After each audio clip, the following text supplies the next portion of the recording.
ആത്മീയ അടയാളത്തിലേക്കോ പ്രവേശിക്കാം. എന്നിട്ട് വേണം റാപ്ചർ ചിന്തിക്കാൻ. 4 അടയാളങ്ങൾ പറഞ്ഞിട്ടാണ് നമ്മൾ ഈ ബൈബിൾ സ്റ്റഡിയുടെ മുന്നോട്ടുള്ള ഓർഡർ. രാഷ്ട്രീയ അടയാളം, സാമൂഹിക അടയാളം, യുഗാന്ത്യത്തിന്റെ ശാസ്ത്രീയ അടയാളം, ആത്മീയ അടയാളം. ഈ 4 അടയാളം പറഞ്ഞിട്ട് റാപ്ചറിലേക്ക് കയറും. റാപ്ചർ എന്ന് പറയുന്നത് കർത്താവിന്റെ ദാസനുമായിട്ട് ഞാൻ കൺസൾട്ട് ചെയ്തിട്ട് സംസാരിക്കാനിരിക്കുകയാണ്. റാപ്ചർ എന്ന് പറയുന്നത് 4 പാർട്ടുണ്ട്. അത് പറയണമോ വേണ്ട എന്ന് അദ്ദേഹം പറയുന്നതനുസരിച്ച്, കാരണം നമുക്ക് ദിവസം ഉണ്ടെങ്കിൽ പറയാനായിട്ടാ. ആ റാപ്ചറിന് ശേഷമാണ് പൈശാചിക ഭരണം, ഇവിടെ നടക്കുന്ന സാത്താന്റെ 10 ആക്ഷൻ, അല്ലെങ്കിൽ അവന്റെ 10 രാജമുടി, സ്വർഗത്തിലെ ദൈവത്തിന്റെ 21 കോപം. ഇതാണ് മഹോപദ്രവം. ഇത് പറഞ്ഞിട്ട് വേണം അർമഗദോൻ യുദ്ധത്തിൽ കയറി. പിന്നീട് നമ്മൾ 1000 ആണ്ട് വാഴ്ച, പുതിയ യെരൂശലേം, കർത്താവിന്റെ 7 ന്യായാസനം. ഇതാണ് നമ്മുടെ സബ്ജക്ട്. ഇത് എത്രത്തോളം 2 ആഴ്ച കൊണ്ട് തീരുമെന്ന് എനിക്കറിയത്തില്ല. ഞാൻ ശ്രമിക്കുകയാണ്. പിന്നെ നിങ്ങളുടെ സജഷൻ, കർത്താവിന്റെ ദാസന്റെ സജഷൻ റിക്വസ്റ്റ് ചെയ്യുന്നു. സോഷ്യൽ സൈൻ എന്ന് പറയുന്നത് മനുഷ്യർ ഒരു സാമൂഹ്യ ജീവിയാണ്. ആയതിനാൽ എല്ലാ കാര്യങ്ങൾക്കും ഒരു സാമൂഹ്യ അടയാളമുണ്ട് ലോകത്തിൽ, എവരിതിങ്. കാരണം മനുഷ്യനൊരു സോഷ്യൽ ലൈഫാണ്. ആ സോഷ്യൽ അടയാളങ്ങൾ ഞാൻ പറയുമ്പോൾ പ്രത്യക്ഷമായോ പരോക്ഷമായിട്ടോ നമ്മളിലേക്കോ നമ്മളുടെ സഭകളിലേക്കോ ആ അടയാളങ്ങൾ ഏതെങ്കിലും വരുന്നുണ്ടെങ്കിൽ ദയവേത് ഞാൻ പറയുന്നു, ആരെയും വിമർശിക്കാനല്ല, കുറ്റം പറയാനല്ല, ബൈബിളിലെ യാഥാർത്ഥ്യങ്ങൾ അടയാളമായിട്ടൊന്ന് കാണിക്കുക എന്ന് മാത്രം. The realities of the social life to show you as the sign of social sign. അതുകൊണ്ട് മുൻകൂർ ജാമ്യം എടുക്കുകയാണ് ഞാൻ പറയുമ്പോൾ. ആര് തെറ്റിദ്ധരിക്കരുത് സാമൂഹ്യ അടയാളത്തെ കുറിച്ച് പറയുമ്പോൾ. ഇനിയും ദയവായിട്ട് നിങ്ങൾ ശ്രദ്ധിക്കുക. സാമൂഹ്യ അടയാളത്തിൽ ആദ്യമായിട്ട് പറയാനുള്ളത്, ഈ കഴിഞ്ഞ ഈ പീരീഡിനെ കുറിച്ച് ഞാൻ 2 വാക്ക് പറയാം. ഞാൻ ഇന്നലെ പറഞ്ഞു, ഈ തലമുറയിൽ കർത്താവ് വരും എന്ന് ഇന്നലെ ഞാൻ തിരുവചനത്തിൽ കൂടി തെളിയിച്ചല്ലോ. എങ്കിൽ നമ്മൾ നിൽക്കുന്ന ഈ കാലഘട്ടത്തിന് ഞാനൊരു വാക്ക് പറയാം. ലോകത്തിൽ 2 വിധത്തിലുള്ള ജനങ്ങളാണ് എന്നുള്ളത് ഒരു വിധത്തിൽ പറഞ്ഞാൽ, ഒന്ന്, കർത്താവായ യേശുക്രിസ്തുവിന്റെ രക്തത്തിൽ കൂടി രക്ഷിക്കപ്പെട്ട ദൈവ മക്കൾ, നമ്പർ 1. നമ്പർ 2, അല്ലാതെയുള്ള ലോക ജനത. ഇങ്ങനെ 2ആയിട്ട് നമുക്കൊന്ന് ക്ലാസിഫൈ ചെയ്യാം. സ്വർഗം ലോകത്തിലെ ജനങ്ങളെ മുഴുവൻ 3ആയിട്ട് കാണുന്നു: ലോക ജനത, യഹൂദ ജനത, ക്രൈസ്തവ ജനത, അല്ലെങ്കിൽ ദൈവസഭ. എന്നാൽ അതിനെ ഞാൻ ഒന്നുകൂടെ ഡിവൈഡ് ചെയ്യുകയാണ്. 2 തരത്തിലുള്ള ആളുകളാണ് ഇന്ന് ലോകത്തിലുള്ള 800 കോടി ജനങ്ങളിലും. ഒന്ന്, ആത്മീയ ഭാഷയിൽ രക്ഷാനിർണയം പ്രാപിച്ച ദൈവ മക്കൾ അഥവാ ദൈവസഭ. അതൊരു ഡിനോമിനേഷൻ അല്ല, it is A real experience. ദൈവസഭ. 2, വേൾഡ് നേഷൻ. ഇവർക്ക് 2 കൂട്ടർക്കും നല്ലൊരു അടയാളം 2 വർഷമായിട്ട് വരുന്നു. അതിന് ഞാനൊരു വാക്ക് പറയാം, നിങ്ങൾ ഓർത്താ കൊള്ളാം. ദൈവമക്കൾക്ക് ഇത് പ്രീ റാപ്ചർ പീരിയഡ്. രക്ഷിക്കപ്പെട്ടവർക്ക് ഫൈനൽ എക്സാമിനേഷന് മുൻപ് ഏതാനും ദിവസങ്ങൾ അവധി കൊടുക്കില്ല കുഞ്ഞുങ്ങൾക്ക് പഠിക്കുവാൻ, സ്റ്റഡി ലീവ്. ഇതുപോലെ രക്ഷിക്കപ്പെട്ട ദൈവമക്കളാകുന്ന നിങ്ങൾക്കും എനിക്കുമെല്ലാം, പ്രൈസ് ദി ലോർഡ്, ഇത് പ്രീ റാപ്ചർ പീരിയഡ്.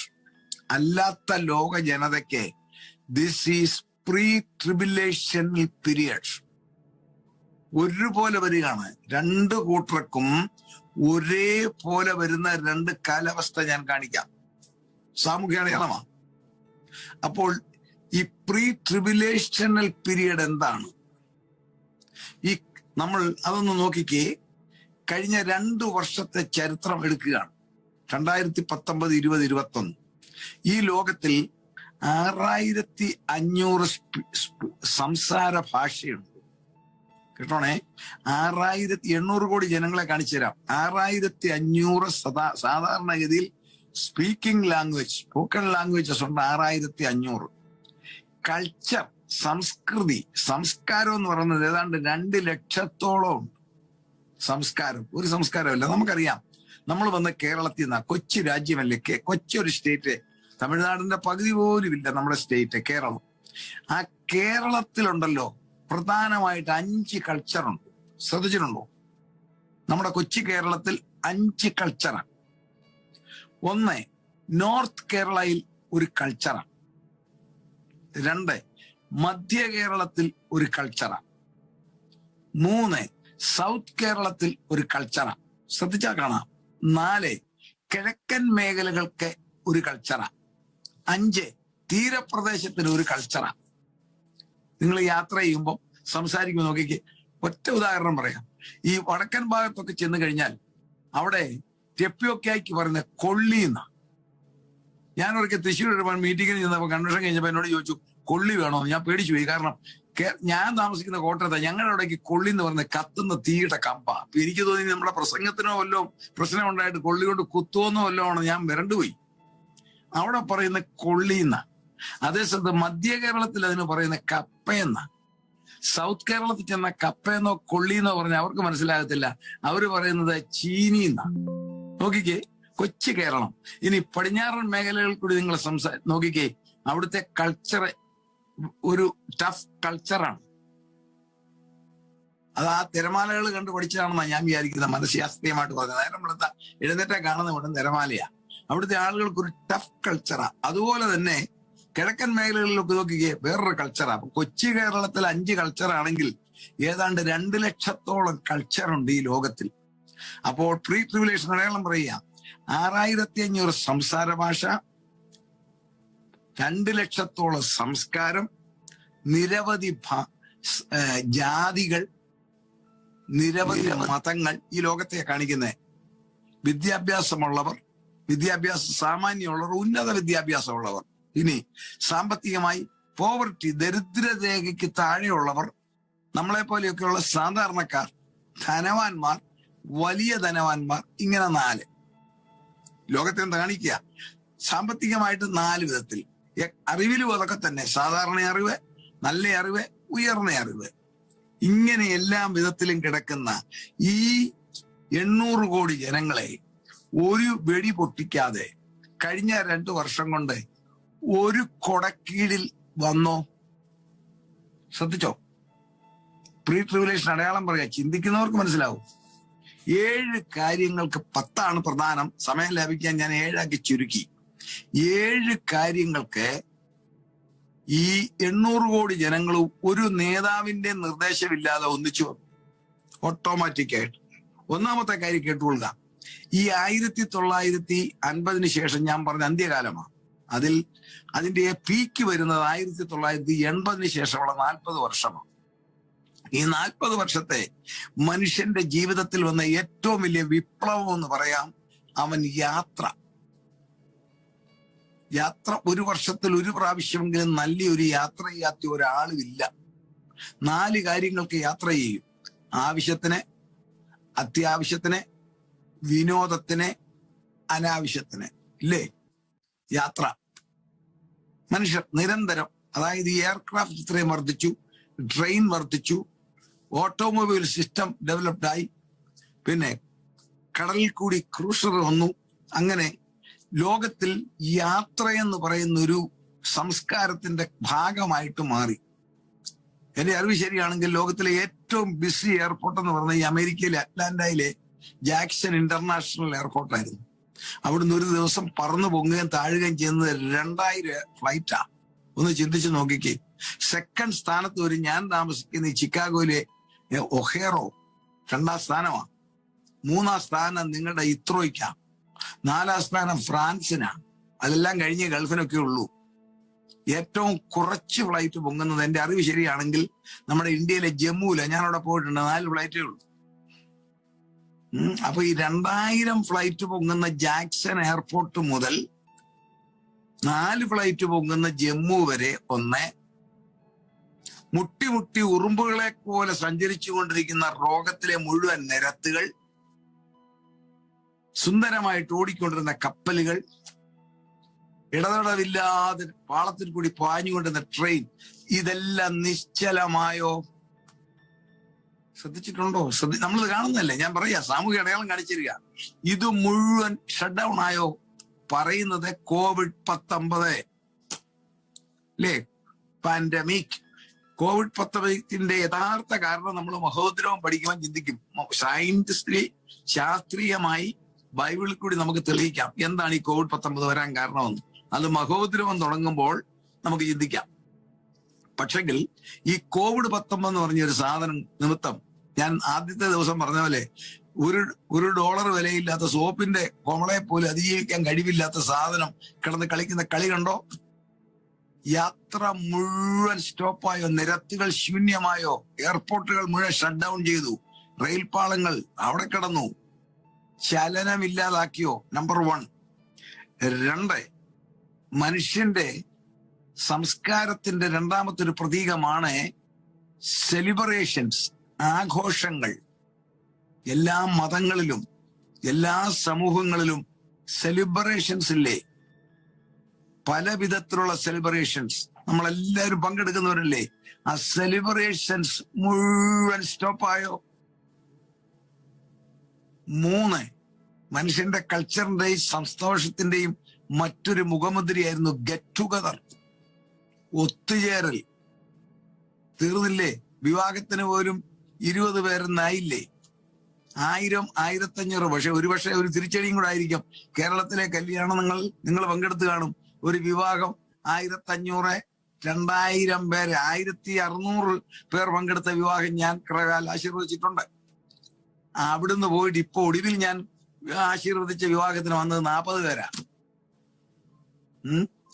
ഏതെല്ലാം ഒത്തുചേരൽ ഉണ്ടായിരുന്നു? അത് മുഴുവൻ നിന്നോ? 4, നമ്മൾ പ്രതീക്ഷിച്ചില്ലേ? നമ്മൾ ശ്രദ്ധിക്കണം, നമ്മളുടെ വീടുകളിൽ അതിഥികൾ വന്നത് നിന്നോ? അതിഥിയായി പോകാൻ നമുക്ക് മടിയല്ലേ? ആരെങ്കിലും നമ്മുടെ വീട്ടിൽ വരുന്ന നമുക്ക് യഥാർത്ഥത്തിൽ ഇഷ്ടമായിരുന്നോ? ഇപ്പോഴും മടിയല്ലേ? നമ്മളും അതിഥികളായിട്ട് പോകാൻ ഇഷ്ടപ്പെടുന്നുണ്ടോ? നമ്മുടെ എത്ര പ്രിയപ്പെട്ടവരായാലും നമ്മുടെ വീട്ടിൽ വരുമ്പോൾ നമുക്കൊരു ചെറിയ മൗനം വന്നില്ലേ? ആഴമായിട്ടൊന്ന് ചിന്തിക്കണം. 5-ാമത്തെ കാര്യം ഗസ്റ്റ് ഇല്ലാതെ, 4-ാമത്തെ കാര്യം ഗസ്റ്റ് വന്നില്ല. 5, സാങ്കേതിക വിദ്യയുടെ ഡെവലപ്മെന്റ് കൊണ്ട് വർക്ക് ഓൺ ഹോം ആയോ? വർക്ക് ഓൺ ഹോം ആയോ? Praise the lord. അതിനൂടെ തന്നെ ഓൺലൈൻ പർച്ചേസുമായോ? വീട്ടിലിരുന്നു കൊണ്ട് പർച്ചേസ് തുടങ്ങിയോ? Work on home with online purchase. പ്രത്യേകിച്ച് യുവതലമുറകൾ കടകളിൽ പോകുവാൻ ആഗ്രഹിക്കുന്നില്ല. കാലം തിരിയുന്നത് കണ്ടോ? കഴിഞ്ഞ വർഷമാണ് ഞാൻ ഇവിടെ ചിക്കാഗോ വന്നപ്പോൾ, ഇവിടുത്തെ വർഷങ്ങളായി എനിക്ക് ലണ്ടനിൽ എന്റെ ബ്രാഞ്ച് ഉണ്ടോന്ന് അറിയാമല്ല, ഇവിടുത്തെ ഏറ്റവും വലിയൊരു ചെയിൻ ഓഫ് കടയായിരുന്നു സിയേഴ്സ്. നല്ല ക്വാളിറ്റി സാധനങ്ങളെ അവിടെ കിട്ടത്തുള്ളൂ, എല്ലാം കിട്ടും അവിടെ. എല്ലാ ടൂൾസ് മുതൽ നല്ല ഷർട്ട്, ഡ്രസ് എല്ലാം കിട്ടും. നല്ല സ്റ്റാൻഡേർഡ് സാധനം, നല്ല വിലയ്ക്ക്. ഈ ചിക്കാഗോയിലെ ചെന്നപ്പോൾ അവിടുത്തെ ആ സിയേഴ്സ് ക്ലോസ് ചെയ്യുക, അതിനവർ സെയിൽ ഇട്ടിരിക്കുക. അപ്പൊ ഞാൻ അവിടെ ചെന്ന് കഴിഞ്ഞ കൗണ്ടറിൽ ചെന്നപ്പോ ഞാൻ അവിടെ നിൽക്കുന്ന ആ ലേഡിയോട് ചോദിച്ചു, ഇത് എന്നെ ഷട്ട് ഡൗൺ ചെയ്യാൻ പറഞ്ഞു. ഒരു രക്ഷയില്ല സാറേ, ചെറുപ്പക്കാരും ഇങ്ങോട്ട് വരുന്നില്ല, എല്ലാം ഓൺലൈനാണ്. അതിൽ നോക്കിക്കേ, online job with online purchase. 5. 6-ാമത്തെ കാര്യം കേട്ടുകൊള്ളുക, ഏറ്റവും പ്രധാനമാണ്. പെന്തക്കോസ്ത് നാളിൽ ക്രൈസ്തവ സഭ ആരംഭിച്ച കാലം മുതൽ നിരവധി ക്രൈസ്തവ പീഡനത്തെ നമ്മുടെ സഭകളും പിതാക്കന്മാരും അഭിമുഖീകരിച്ചു. നിങ്ങൾക്ക് നല്ലതുപോലെ അറിയാവുന്നതാണ് റോമൻ ചക്രവർത്തിമാരുടെ പീഡനം, പെർസിക്യൂഷൻ. എന്നാൽ അതിനേക്കാൾ ഭയങ്കരമായ ഒരു പീഡനം നടന്നിട്ടുണ്ട്. അത് പക്ഷെ അത്രയും കൂടി ചരിത്രത്തിൽ വന്നിട്ടില്ല. അതായത് ഓട്ടോമൻ സാമ്രാജ്യം നടത്തിയതാ. അതിഭയങ്കരമാണ്. അർമേനിയയിൽ ഉണ്ടായിരുന്ന ക്രൈസ്തവരെ പീഡിപ്പിച്ച ചരിത്രം വായിച്ചാൽ എന്റെ നിങ്ങളുടെ കണ്ണ് നിറയും. അങ്ങനെയുള്ള പീഡനം മറ്റു രാജ്യങ്ങൾ ആരാധന മുടക്കിയെങ്കിലും ദൈവമക്കൾ ശ്രദ്ധിച്ചോ, ഈ 2000 വർഷമായി, കഴിഞ്ഞ 2 വർഷമല്ലേ ആരാധനാലയങ്ങൾ ഔദ്യോഗികമായി അടച്ചിട്ടത്? 2 ലോകമഹായുദ്ധം നടന്നിട്ടും ആരാധനാലയം അടച്ചിട്ടിട്ടില്ല. ആരാധനാലയങ്ങൾ അടച്ചിട്ടോ? ക്രൈസ്തവ ലോകത്തിന് ഏറ്റവും പ്രധാനമായിട്ടുള്ള കർത്തൃമേശ എന്ന് നമ്മൾ പറയുന്ന ഹോളി കമ്മ്യൂണിയൻ കുർബാന ഇല്ലാതെ വന്നൊരു കാലം വന്നത് കണ്ടോ? ചെറുതാണെന്ന് വിചാരിക്കരുത്. എന്റെ ഓർമ്മയ്ക്കായി ഇത് ചെയ്യുവിനെന്ന് കർത്താവ് പറഞ്ഞ വിവിധ സഭകൾ വിവിധ മോഡിൽ അതാര് നടത്തുന്നു? നമ്മളത് കർത്തൃമേശയായിട്ട് നടത്തുന്നു. കുർബാന, കമ്മ്യൂണിയൻ എന്നെല്ലാം പല പേരിലാണെങ്കിലും എല്ലാം കർത്താവിന്റെ ശരീരത്തിന്റെയും രക്തത്തിന്റെയും ഓർമ്മ, അല്ലെങ്കിൽ ഒരു വിഭാഗം പറയുന്നത് കർത്താവിന്റെ ശരീരവും രക്തം, അതെല്ലാം എന്തും ആയിക്കൊള്ളട്ടെ. എന്തായാലും ആ ഓർമ്മ ഔദ്യോഗികമായിട്ട് ഷട്ട് ഡൗൺ ആയോ? 7, ഒരു ക്രിസ്ത്യാനിയുടെ ദൗത്യം കർത്താവ് തന്നിരിക്കുന്ന എന്തുവാ? സുവിശേഷം അറിയിക്കാൻ. തീർന്നോ? ഷട്ട് ഡൗൺ ആയോ? എന്താണ് ഇതിന്റെ അർത്ഥം? ഈ 7 കാര്യങ്ങൾ കൊണ്ട് ഒരു കുടക്കീഴിൽ ലോകത്തിലെ ജനം വന്നെങ്കിൽ ഇത് ചൂണ്ടുപലകയാണ്. ഒരുവൻ ഈ ലോകത്തെ നിയന്ത്രിക്കുവാൻ സാധിക്കും എന്നുള്ളതിന്റെ തെളിവാണ്. പരിശുദ്ധാത്മാവിന്റെ അഭിഷേകമുള്ള ദൈവമക്കൾ എടുക്കപ്പെട്ട ശേഷം ഈ ലോകത്തിൽ വരുവാൻ പോകുന്ന സാത്താന്യ ശക്തികൾ, നമ്മൾ പ്രധാനമായിട്ട് അതിനെക്കുറിച്ച് ചിന്തിക്കാൻ പോകുന്ന സാത്താന്യ ശക്തികൾ 3, എങ്കിലും കോമൺ ആയിട്ട് നമ്മൾ പറയുന്ന എതിർ ക്രിസ്തു, ആന്റി ക്രൈസ്റ്റ്. അവൻ ഈ ലോകത്തെ മുഴുവൻ ഈസി ആയിട്ട് കൺട്രോൾ ചെയ്യുവാൻ സാധിക്കും എന്നുള്ളതിന്റെ വ്യക്തമായ തെളിവാണിത്. 1. 2, ഇത് വിളിച്ചു പറയുന്നത് ലോകം ഒരു ടേണിംഗിലേക്ക് മാറിയിരിക്കുന്നു. ഇനി ഈ ഓൺലൈൻ ബിസിനസ്സും ഓൺലൈൻ ജോലികളൊന്നും മാറത്തില്ല. അത് മറ്റൊരു സിസ്റ്റത്തിലേക്ക് വരാൻ പോവുകയാണ്. അപ്പോൾ പ്രീ ട്രിബുലേഷൻ അടയാളമാണ് ഈ പാൻഡമിക്കിൽ ലോകത്തിൽ മുഴുവൻ മുറുകി നിൽക്കുന്നത്. എല്ലാവരും ധരിച്ചില്ലേ അത് മാറുമെന്ന്? ഇല്ല, ഇനിയും മാറത്തില്ല. ഇത് വരിക. ഇത് കർത്താവിന്റെ കൃപയാൽ 2009 കൃപയാൽ ഞാനത് പറഞ്ഞതാ. അന്നൊന്നും ലോകം അംഗീകരിച്ചില്ല. ഇപ്പോൾ അത് മനസ്സിലായി. ഇതിന്റെ 3rd വേരിയേഷൻ വന്നെന്നല്ല ഉള്ളൂ, വരുന്നു. ഇതുകൊണ്ടൊന്നും നിൽക്കാൻ ഒക്കത്തില്ലത്. ഇത് വചന നിവൃത്തിയാണ്. നമുക്കത് ചിന്തിക്കാം പിന്നീട്. ഈ 3rd വേരിയേഷനും അല്ല, ഇനിയും വരും. സ്തോത്രം. ഇതിന്റെ വേരിയേഷൻ നടന്നുകൊണ്ടിരിക്കുകയാണ്. സ്തോത്രം. അപ്പോൾ ഇത് പ്രീ ട്രിബുലേഷൻ അടയാളമാണ്.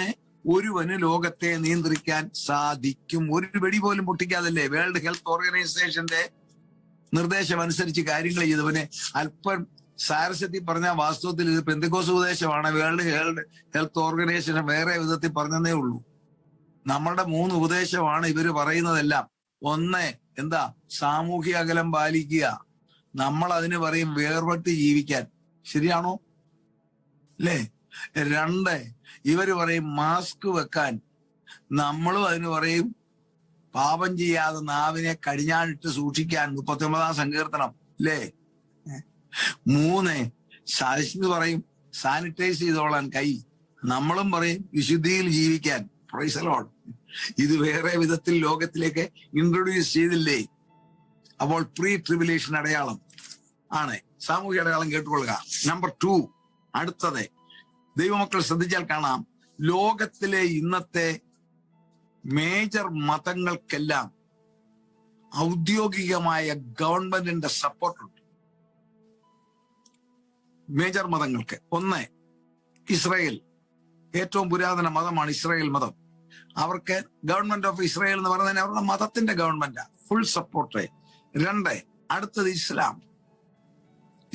നമുക്കറിയാം ഗൾഫ് രാജ്യങ്ങളെല്ലാം ഇസ്ലാമിക രാജ്യങ്ങളും ഔദ്യോഗികമായി ഇസ്ലാം മതത്തിന് സപ്പോർട്ട്. 3, ബുദ്ധമതം. അടുത്ത മതമാണ്. നോക്കിക്കേ, ബുദ്ധമതം ജപ്പാനിലെല്ലാം ഔദ്യോഗികമായി സമ്മതിച്ചിരിക്കുന്നു. 4, ഹിന്ദുമതം. ഏറ്റവും പുരാതനമായ ഒരു മതമാണ്. 10,000 വർഷത്തെ പഴക്കം അവർ പറയുന്നു. ആ മതത്തിന് ഇന്ത്യയുടെ ഫുൾ സപ്പോർട്ടില്ലേ? ഇന്ത്യ ഗവൺമെന്റ് ഒരു ഹൈന്ദവ ഗവൺമെന്റ് എന്ന് വേണമെങ്കിൽ പറയാം. ജനാധിപത്യമൊക്കെ പറഞ്ഞാലും നമുക്കറിയാം BJP ഗവൺമെന്റ് ഹൈന്ദവരെ സപ്പോർട്ട് ചെയ്യുന്നു. അങ്ങനെയാണെങ്കിൽ ഒരു ഭാഗത്ത് നിങ്ങൾ ശ്രദ്ധിച്ചേ, എണ്ണത്തിൽ ലോകത്തിൽ ഏറ്റവും കൂടുതൽ ക്രിസ്ത്യാനികളാണ്. ഈ ക്രൈസ്തവ സഭയെ ഔദ്യോഗികമായി സപ്പോർട്ട് ചെയ്യുന്ന ഏതെങ്കിലും ശക്തിയുള്ള ഒരു രാജ്യമുണ്ടോ? ആകെ 110 ഏക്കറിലുള്ള വത്തിക്കാൻ എന്ന് പറഞ്ഞ കുഞ്ഞ്, അതൊരു രാജ്യം എന്നൊന്നും പറയാനൊക്കത്തില്ല, അവരുടെ പേര് പറയുന്നില്ല ഉള്ളൂ. ലോകത്തിൽ ഏതെങ്കിലും ഒരു രാജ്യമുണ്ടോ ക്രിസ്ത്യാനിറ്റിയെ ഞങ്ങൾ ഔദ്യോഗികമായി സപ്പോർട്ട് ചെയ്യുന്നെന്ന് പറയാൻ? നിങ്ങൾ താമസിക്കുന്ന ഇംഗ്ലണ്ട് നമ്മുടെ രാജ്യത്തിലേക്കൊക്കെ സുവിശേഷമായി വന്ന രാജ്യമല്ലേ? ആ രാജ്യത്തിന്റെ സ്ഥിതി ഇന്ന് നിങ്ങൾക്കറിയാവില്ല, ഞാൻ പറയണ്ടല്ലോ. 1950 ശേഷം ക്രിസ്ത്യാനിറ്റിക്ക് പണം കൊണ്ടും മറ്റു വിധത്തിൽ ഏറ്റവും സപ്പോർട്ട് ചെയ്ത അമേരിക്കയാണ്. അമേരിക്കയുടെ സ്ഥിതി നിങ്ങൾക്കെന്നറിയാമോ? ഇവിടെ ക്രിസ്ത്യാനിറ്റിക്ക് പ്രത്യേകതയൊന്നുമില്ല. ആകെ ഒരു പ്രത്യേകതയേ ഉള്ളൂ. അത് പഴയ പിതാക്കന്മാര് ഭരണകർത്താക്കൾ വെച്ചതേ ഉള്ളൂ. അതായത് റിലീജിയസ് കാര്യങ്ങൾക്ക് പണം കൊടുത്താൽ അതിന് ടാക്സ് എക്സംഷൻ ഉണ്ടെന്നുള്ളതല്ലാതെ മറ്റ് യാതൊരു സപ്പോർട്ടും ഇവിടെ ഇല്ല. ഹിന്ദു രാജ്യമായ കേരളത്തിൽ ദുഃഖ വെള്ളിയാഴ്ച അവധിയാ, ഇവിടെ അന്ന് ഡബിൾ ജോലിയാ. ക്രൈസ്തവ സഭയെ സപ്പോർട്ട് ചെയ്യുവാൻ ലോകത്തിൽ ഇന്ന് ഒരു സഭയുമില്ല. അടുത്ത അടയാളം, സാമൂഹിക അടയാളം നോക്കിക്കേ. Price the Lord. മൂന്നാമത്തെ സാമൂഹിക അടയാളം, 1950 ശേഷം പുതിയ തലമുറകളിൽ ദൈവവിശ്വാസം കുറയുന്നു. ഒന്ന് ഞാൻ പറഞ്ഞത് പ്രീ ട്രിബുലേഷൻ അടയാളമാണ്. രണ്ടാമത് ഞാൻ പറഞ്ഞ ക്രിസ്ത്യാനിറ്റിയുടെ കാര്യമാണ്, സപ്പോർട്ടില്ല. 3, 1950 ശേഷം ജനിച്ചിരിക്കുന്ന തലമുറകൾക്ക് ദൈവവിശ്വാസം കുറയുന്നു. ശാസ്ത്രത്തിന്റെ പിൻബലത്തോടും ലോകത്തിൽ കാണുന്ന സാമൂഹ്യ അനീതിയും കണ്ട് മടുത്ത് അവർ പറയുന്ന ഒരു ദൈവമില്ല. 4, 1950 ശേഷം എത്തിസ്റ്റ് നിരീശ്വരന്മാർ കൂടുന്നു. ഇതെല്ലാം സത്യമല്ലേ? 5, അഞ്ചാമത്തെ അടയാളത്തിൽ പറയുകയാണ് ഞാൻ. അത് കേൾക്കുമ്പോൾ ദയവായിട്ട് ശ്രദ്ധിക്കണം. 2000 വർഷങ്ങൾക്ക് മുൻപ് നമുക്ക് കാണാപ്പാടമാ. പൗലോസ് ശ്ലീഹ പറഞ്ഞു 2 തീമോഥെയോസിൽ 3:1, അന്ത്യകാലത്ത് ദുർഘട സമയങ്ങൾ വരും, ലാറ്റർ ഡേയ്സ്. എന്നിട്ട് പറഞ്ഞ ദുർഘട സമയം കാലാവസ്ഥയെ കുറിച്ചല്ല പറഞ്ഞത്, എർത്ത് ബ്രേക്കിനെ കുറിച്ച് പറഞ്ഞില്ല, യുദ്ധത്തെ കുറിച്ച് പറഞ്ഞില്ല, ഇതൊന്നും അല്ല പറഞ്ഞത്. പാൻഡമിക്കിനെ കുറിച്ച് പറഞ്ഞില്ല. ദുർഘട സമയം പറഞ്ഞാൽ പാൻഡമിക് വരുമെന്നല്ല പറഞ്ഞത്, യുദ്ധം ഉണ്ടാകുമെന്നല്ല, കാലാവസ്ഥ മാറുന്നല്ല, മനുഷ്യരുടെ 21 സ്വഭാവം പറഞ്ഞു. നമ്മൾ എപ്പോഴും സഭായോഗങ്ങളിലും വീട്ടിലൊക്കെ വായിക്കുന്നതാണ്, അതുകൊണ്ട് അത് വിശദീകരിക്കുന്നില്ലെങ്കിലും അതിനോടനുബന്ധിച്ച് ഒരു 6 കാര്യം ഞാൻ പറയാൻ പോവുകയാണ്. നിങ്ങളൊന്നും, അതുകൊണ്ടാണ് ഞാൻ പറഞ്ഞത്, നിങ്ങൾ ശ്രദ്ധിച്ചാൽ കാണാം, നമ്മുടെ വീടുകളിലോ നമ്മുടെ സഭകളിലോ നമ്മളുടെ ഇടയിലോ ഇത് കയറിയിട്ടുണ്ടോ എന്ന് നോക്കിക്കോണം. ഉണ്ടെങ്കിൽ കുടഞ്ഞു കളയാനാ. 21 സ്വഭാവം പറഞ്ഞതിൽ ഞാൻ വെറും 5-6 കാര്യമേ പറയുന്നുള്ളൂ. നമുക്ക് വിഷയങ്ങൾ ഒത്തിരി എടുക്കാനുള്ളത് കൊണ്ട്. സ്തോത്രം. 1, സ്വസ്നേഹികൾ. എന്താ, ഇതുപോലെ സ്വസ്നേഹമുള്ള ഒരു കാലമുണ്ടോ? ഭാര്യയെ പോലും പരിധിക്കപ്പുറം സ്നേഹിക്കാത്ത ഭർത്താക്കന്മാരില്ലേ? നമ്മളെ കാര്യം പൊതുലോകം നോക്കിക്കേ. ഇവർ മേലാൽ 2 അല്ല 1 അത്ര അതെല്ലാം പറഞ്ഞ ഇങ്ങോട്ട് വിടുന്നത്. പക്ഷെ ബാങ്കിലെ അക്കൗണ്ട് 2 പേർക്കും 2 അക്കൗണ്ട് അറിയാമോ? പലയിടത്തും. നിങ്ങൾക്കല്ല, നമ്മളല്ല. ഓക്കെ, ലോകത്തെ നോക്കണം, മനുഷ്യരെ. അതിന്റെ കാറ്റ് നമ്മളിലെങ്ങാനും അടിക്കുന്നുണ്ടെ മാറ്റാനായിട്ടാ. മനുഷ്യർ എന്നാ, ദൈവമക്കളുടെ കാര്യമല്ല പറയുന്നത്, മനുഷ്യർ. അപ്പം പ്രീ ട്രിബുലേഷനിൽ ജീവിക്കാൻ പോകുന്ന ആളുകൾ, ഇത് ക്രിസ്തുവിന്റെ ഭരണത്തിൽ കീഴൻ വരാൻ പോകുന്ന ആളുകളുടെ ക്യാരക്ടർ ഫോർമേഷനാണ് കാണിക്കുന്നത്. അതുകൊണ്ട് മനസ്സിലാക്കണം, the character formation for the become the people under devilic ruling. ഇത് ക്രിസ്തുവിന്റെ ഭരണത്തിൽ വരുവാൻ പോകുന്ന ആളുകൾക്ക് ക്യാരക്ടർ ഉണ്ടാക്കി കൊടുക്കണം. അവരുടെ ക്യാരക്ടറാണ് ഈ പറയുന്നത്. സ്വസ്നേഹികൾ. ഭാര്യമാരെ പോലും സ്നേഹിക്കാത്തവരില്ലേ? സ്വന്തം കാര്യം മാത്രം നോക്കുന്നവരില്ലേ? 1, ഞാൻ അതിനെ കൂടുതൽ വിശദീകരിക്കുന്നില്ല, നിങ്ങൾക്കറിയാം. Price the Lord. എന്തെല്ലാം വിധത്തിലാണ് ഇന്ന് സ്വസ്നേഹം. ഡിവോഴ്സിന്റെ റേറ്റ് നിങ്ങൾക്കറിയാമല്ലോ, ഞാൻ വിശദീകരിക്കണ്ടല്ലോ. എന്താ ഇതിങ്ങനെ വന്നത്? 1950 ശേഷമുള്ള ഡിവോഴ്സ് റേറ്റ് നോക്കിക്കോ. പുറകെ നമ്മൾ ചിന്തിക്കുമ്പോൾ അതിന്റെ കാര്യം മനസ്സിലാകും. ഡിവോഴ്സ് നമ്മുടെ കൊച്ചി കേരളത്തിൽ 1950 മുമ്പ് ഈ വിവാഹമോചനം കേട്ടിട്ട് പോലുമില്ല. ഇന്നോ നിങ്ങൾക്ക് മലയാളം പത്രം കിട്ടുന്നില്ലായിരിക്കും അല്ലെ? മലയാളം കിട്ടുകയാണെങ്കിൽ ഞായറാഴ്ചത്തെ പത്രം ഒന്ന് നോക്കണം. മാട്രിമോണിയൽ കോൾ എടുത്താൽ കാണാം, തന്റേതല്ലാത്ത കാരണം, തന്റേതാന്ന് പറഞ്ഞാൽ ആരെങ്കിലും പെണ്ണിനെ കൊടുക്കൂ? അതിനാ തന്റേതല്ലാത്ത കാരണത്താൽ കല്യാണം കഴിഞ്ഞ് 2.5 മാസം കഴിഞ്ഞപ്പോൾ വിവാഹമോചനം നേടിയ സുമുഖനായ ഇന്നടത്ത് ജോലിയുള്ള ആളിനെ വധുവിനെ വേണം. ഇത് 1950 മുമ്പൊക്കെ ആണെങ്കിൽ മനുഷ്യർക്ക് ഇതെന്നാ കളിയാണ്. ഇന്നോ കാലം മാറിയത് കണ്ടോ? തീർന്നില്ല. ഈ ഡിവോഴ്സ് കല്യാണങ്ങൾ സുഗമമായിട്ട് നടക്കുന്നില്ലേ? വീണ്ടും വീണ്ടും സമൂഹം തകർന്ന് നോക്കണം നമ്മള്. എന്തെല്ലാം ചതിവാണ് നടക്കുന്നത്? 1, സ്വസ്നേഹം. രണ്ടാമത്തത് എല്ലാവർക്കും അറിയാം, ദ്രവ്യാഗ്രഹം. ഇല്ലേ? നമ്മൾ പൊതുലോകത്തെ പോട്ടെ, ആത്മീയ ഗോളത്തിലും കയറിയില്ലേ ഇത്? ആത്മീയ ഗോളത്തിൽ റേറ്റ് പറഞ്ഞ് പ്രസംഗിക്കുന്ന വലിയ പുള്ളികളില്ലേ? അന്ത്യകാലത്തെ ക്യാരക്ടർ കണ്ടോ? പൊതുലോകം പറയുന്നത് പോലെ ഇനി ഞാൻ പ്രസംഗിക്കണം, എനിക്ക് ഇന്നത് തരണം. പ്രസംഗിക്കുന്ന ആടിനെ പോറ്റുന്നവർ അതിന്റെ പാൽ കൊണ്ട് ഉപയോഗിക്കണം എന്നുള്ള പൗലൂസ് പറഞ്ഞിട്ടുള്ളത് കൊണ്ട് കറവ പശുവിനെ മാത്രമേ നോക്കാവുള്ളതല്ല. നമുക്ക് പൈസ കർത്താവ് തരും, അത് വേറെ കാര്യം ദൈവമക്കളെ. അതേസമയത്ത് നമ്മൾ പ്രസംഗത്തിന് പണം പ്രതീക്ഷിച്ച് പ്രസംഗിക്കരുത്. ഞാൻ ചെയ്യത്തില്ല. എന്റെ പേഴ്സണൽ അഭിപ്രായം പറയുക, നല്ല പ്രാഗൽഭ്യത്തോടെ നിങ്ങളുടെ മുമ്പിൽ പറയുന്നത്. തരികയാണെങ്കിൽ സ്തോത്രം ചെയ്ത് മേടിക്കുക എന്നല്ലാതെ തന്നില്ലെങ്കിൽ എനിക്ക് ഒരു പിണക്കവുമില്ല. എനിക്കറിയാം എനിക്ക് കിട്ടാനുള്ളത് മേളിന്ന് കിട്ടും. പക്ഷെങ്കിൽ ആ കാലം പോയില്ലേ, ദ്രവ്യാഗ്രഹമായില്ലേ നമ്മുടെ ഇടയിൽ. സാമൂഹ്യ അടയാളമാണ്. മൂന്നാമത്തെ കാര്യം, അമ്മയപ്പന്മാരെ ബഹുമാനിക്കാത്തവർ. ഇത് പറയുമ്പോൾ സാധാരണ പറയുന്നത് ആയതുകൊണ്ട് ദൈവമക്കളെ എനിക്കറിയാം നിങ്ങളിത് കേൾക്കുമ്പോൾ ഇതിന്റെ ഗൗരവം മനസ്സിലാക്കത്തില്ല. എന്ന് വന്നത് കേൾക്കുന്നത്. ഞാനൊരു ഉദാഹരണം പറയാം. ഈ അമ്മയപ്പന്മാരെ ബഹുമാനിക്കുന്നത്, ഞാൻ പറഞ്ഞല്ലോ എനിക്ക് 84 വയസ്സുണ്ട്. എന്റെയൊക്കെ ചെറുപ്പത്തിൽ ഞാൻ കുഞ്ഞായിരുന്നപ്പോ 8-9 വയസ്സൊക്കെ പ്രായമുള്ളപ്പം ഞാൻ വീടുകളിലൊക്കെ നമ്മുടെ ഈ കേരളത്തിലെ ക്രൈസ്തവരുടെ വീട്ടിലൊരു പ്രധാനപ്പെട്ട ആഹാരമാണ് ഈ പുട്ട്. നിങ്ങൾക്ക് ഇംഗ്ലണ്ടുകാർക്ക് അറിയാൻ പറ്റില്ല, ഇവിടെ അമേരിക്കയിൽ ഉണ്ടാക്കുന്നുണ്ട് പുട്ട്, ഇവിടെ കിട്ടും പുട്ടുപൊടിയൊക്കെ. അപ്പൊ ഈ പുട്ടുണ്ടാക്കുമ്പം അന്ന് കഴിക്കുന്ന നമുക്കറിയാം പഴം. ഇന്നും സയന്റിഫിക്കലി വങ്ങാ തെറ്റുക, പക്ഷെ നമ്മളത് കഴിക്കുക. പക്ഷെ അന്നേരം അപ്പം പുട്ടുണ്ടാക്കുന്ന അന്ന് അമ്മമാരെ എന്നെ വിട്ടിട്ടുണ്ട്. എന്നെയും ചേട്ടനെയും കൂടെ ഒറ്റയ്ക്ക് വിടുകയല്ല കടയിൽ പഴം മേടിക്കാൻ.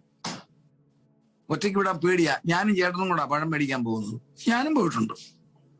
അപ്പം പഴം മേടിച്ചാൽ അവിടെ ചെന്നാൽ ഒരു ചക്രമാണ്. ഇന്ന് നിങ്ങൾക്ക് ഇതൊന്നും അറിയാൻ പോലും ഇല്ല, എനിക്ക് ആർക്കും അറിയാമല്ല. അണയൊന്നുമല്ല, ഈ തിരുവിതാംകൂർ രാജാവിന്റെ ചെമ്പ് ചക്രം, 1/2 ചക്രം മതി, 2 പടല പഴവാ. അപ്പൊ 1/2 ചക്രം കൊടുത്താൽ 2 പടല പഴവും കിട്ടും. കടക്കാരൻ ഞങ്ങൾക്ക് 2 മുട്ടായും ഫ്രീ തരും. അതും മേടിച്ച് വഴിയിൽ ഒരു വരവുണ്ടെന്ന് വഴിയെ കാണുന്ന പട്ടിക്കിട്ടൊരു ഏറുമൊക്കെ കൊടുത്ത്. അപ്പം നോക്കിക്ക, അന്നത്തെ കാലത്ത് ഇങ്ങനെ പഴം മേടിച്ചു വരുമ്പം വീട്ടിലോട്ട് വരുമ്പോ രാവിലെ ആ കാപ്പി ബ്രേക്ക്ഫാസ്റ്റിനുള്ളത് അവർ 7-8 ആവും. പഴവും മേടിച്ചുകൊണ്ട് വരുമ്പോ അന്നത്തെ ആൺപിള്ളേർ 2 പേരും കൂടെ പോയിച്ചു വരുമ്പം അപ്പൻ വാതുക്കലിരുന്ന് പത്രം വായിക്കുക.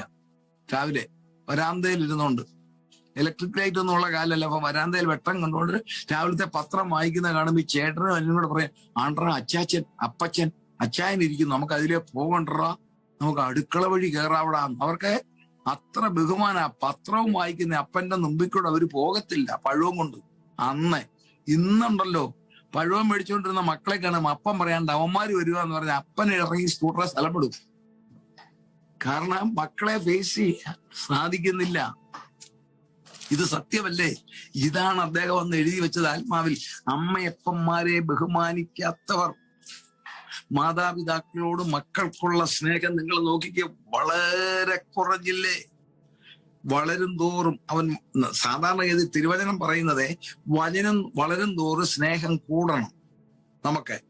നമ്മൾ വളരുമ്പോഴും മാതാപിതാക്കളോട് സ്നേഹം കൂടണം. ഇന്നത്തെ തലമുറ കണ്ടോ, LKG ഓക്കെ, പ്രൈമറിക്കാരി ഓക്കെ, ഹൈസ്കൂള് വരെ ഓക്കെയാ.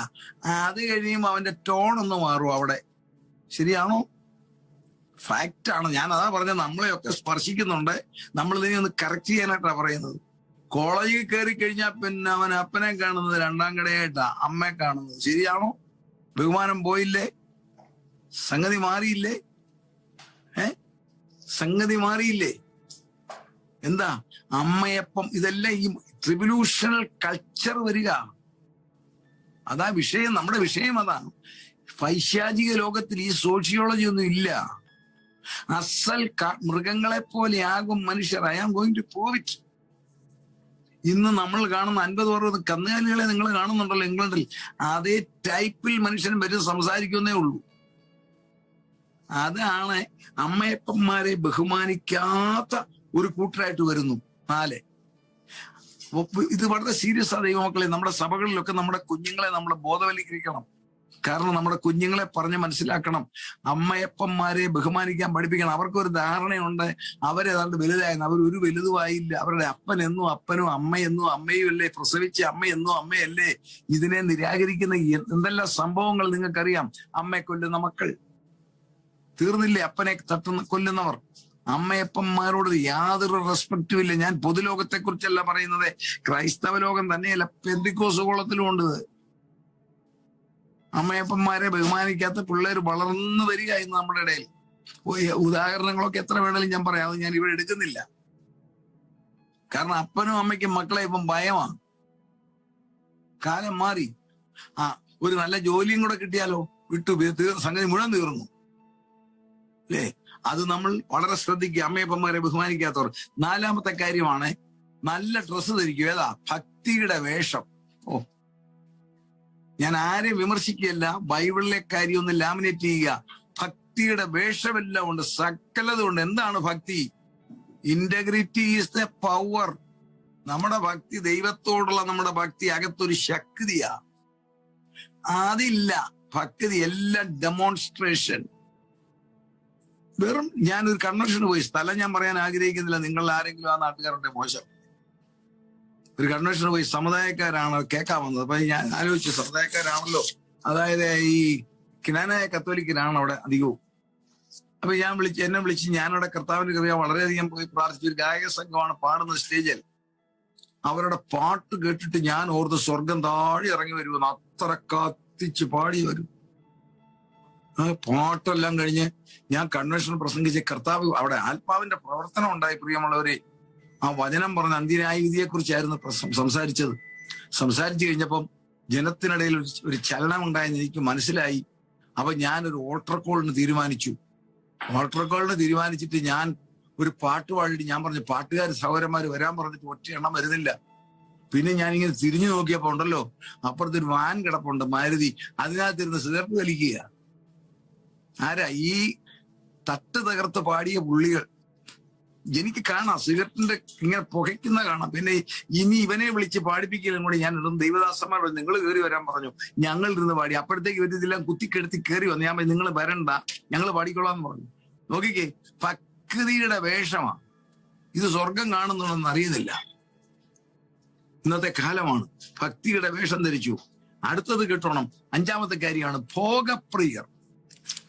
അതിനെക്കുറിച്ച് ഒരൊറ്റ വാക്ക് മാത്രമേ ഞാൻ പറയുന്നുള്ളൂ. നിങ്ങൾക്കിത് അറിയാം, സോഷ്യൽ മീഡിയയിൽ എന്നേക്കാൾ കൂടുതൽ നിങ്ങൾക്കറിയാം. എന്നാൽ ഞാൻ ഒരു പിക്ചർ നിങ്ങളെ കാണിക്കാം. ഈ അഡൾട്ടറി എന്ന് പറയുന്നത് ഭയങ്കരത്വം ഒരു സാധാരണ സംഭവമായിട്ട് കാണിക്കുന്ന ഒരു ലോകത്തിലേക്ക് നമ്മൾ വന്നിരിക്കുകയാണ്. ഒരു ചെറുപ്പക്കാരൻ ചെന്ന് കർത്താവിനോട് ചോദിച്ചു, ഞാൻ നിത്യജീവനെ പ്രാപിക്കാനെന്ന്. കർത്താവ് ആദ്യം പറഞ്ഞ കൊല ചെയ്യരുത്, പറഞ്ഞ് വ്യഭിചാരം ചെയ്യരുതെന്ന് പറഞ്ഞത് അത്ര ഭയങ്കരമായിട്ട് കാണിച്ച ആ സംഘത്തെ ആധുനിക ലോകം വളരെ ലളിതമായിട്ട് കാണിക്കുന്നത് ഞാൻ ഒറ്റ കാര്യം മാത്രം കാണിക്കുമ്പോൾ നിങ്ങൾക്ക് മനസ്സിലാവും. ഈ അസന്മാർഗിക ജീവിതം നയിക്കുന്നവരെ ലോകത്തിൽ വിളിക്കുന്നത്, സ്ത്രീകളെ വിളിക്കുന്നത് വേശ്യമാരെന്ന്. നമ്മുടെ കർത്താവ് പോലും പറഞ്ഞു, നിങ്ങളെക്കാൾ മുമ്പ് ചുങ്കക്കാരും വേശ്യമാരും സ്വർഗരാജ്യത്തിൽ വരും. അല്ലെ? ഒരു സ്ത്രീയെ കൊണ്ട് നിർത്തിയത് വേശ്യാവൃത്തി. ആ പേരിന്ന് മാറിയെന്നുള്ളത് നിങ്ങൾ ചിലരെങ്കിലും അറിഞ്ഞു കാണുമോ? ഇല്ല. അവർക്ക് ഇന്നൊരു നല്ല പരിഷ്കരിച്ച പേര് കിട്ടി. എന്നാന്നറിയാവോ? ലൈംഗിക തൊഴിലാളി, സെക്സ് ലേബർ. പേര് കൊള്ളാവോ? നമ്മൾ കേട്ടിട്ടുണ്ട് ഹാർഡ് വർക്ക് ചെയ്യുന്നവരാ ചുമട്ട് തൊഴിലാളി, അല്ലേ? അതുപോലെ തന്നെ മത്സ്യത്തൊഴിലാളികളൊക്കെ ഹാർഡ് വർക്ക് ചെയ്യുന്നവരാ ചുമട്ട് തൊഴിലാളി, മത്സ്യത്തൊഴിലാളി, തോട്ടം തൊഴിലാളി. ആ ഗണത്തിലോട്ട് ഇവരെയും കൊണ്ടുവന്ന ഏതാ? ലൈംഗിക തൊഴിലാളി. ചിന്തിച്ചു നോക്കിക്കേ, ഒരു ലോകം എങ്ങനെ വന്നു? ഇതൊരു സാധാരണ സ്റ്റാറ്റസ് ഉള്ള ജോലിയാക്കി സമൂഹം ഏറ്റെടുത്തു.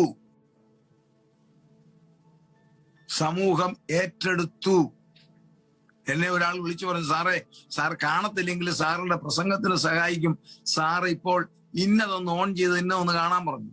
ഞാൻ പറഞ്ഞു, എന്നാന്ന് ചോദിച്ചു. അത് സാറിന് ഇഷ്ടമുള്ളതല്ല, പക്ഷെ സാറിന്റെ പ്രസംഗത്തിന് സഹായിക്കും, അവിടെ ഓൺ ചെയ്തിട്ട് അങ്ങ് വിട്ടേക്കാൻ പറഞ്ഞു. അതിനുവേണ്ടി ഞാൻ ഓൺ ചെയ്തപ്പോ ഞാൻ മൂക്കത്ത് വിരൽ വെച്ചുപോയി. ഒരു ലൈംഗിക തൊഴിലാളിയായ സ്ത്രീയുമായിട്ടൊരു പത്രപ്രവർത്തകന്റെ അഭിമുഖം. എന്താ? രാഷ്ട്രീയക്കാരുമായിട്ടുള്ള അഭിമുഖം ഞാൻ കേട്ടിട്ടുണ്ട്, ഡോക്ടർമാരുമായിട്ട് കേട്ടിട്ടുണ്ട്, പാസ്റ്റർമാരുമായിട്ട് കേട്ടിട്ടുണ്ട്. കേട്ടിട്ടില്ലാത്ത രണ്ടാ. ഒന്ന് മോഷ്ടാവുമായിട്ടും കേട്ടിട്ടില്ല, രണ്ട് ഇതുമായിട്ടും കേട്ടിട്ടില്ല. അഭിമുഖം.